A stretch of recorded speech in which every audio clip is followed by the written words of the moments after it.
So, may bata po dito kumakain ng butter coconut. Dumidede po siya kanina. Tapos nakiagaw. Tapos nananahimik na po siya. Ayun. Nagtago pa nga.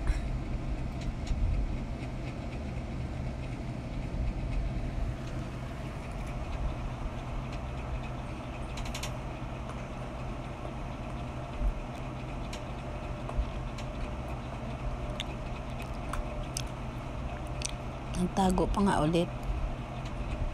Nahiya yan.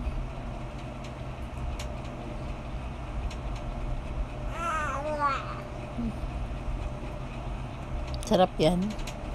Sarap. Sarap. Binitawan niya talaga yung gatas niya para sa butter coconut. Nagkalat pa siya nga. Sino ka dyan? Huwag mong kainin buo yan. Sasakit ang tiyan mo. Di puga. Hoy, huwag mong kainin buo yan. Ka pa sa akin ha. Huwag mo ko iyak-iyakan mamaya pag naano ko dyan, nabulunan ka dyan ha. Sawi. Hoy.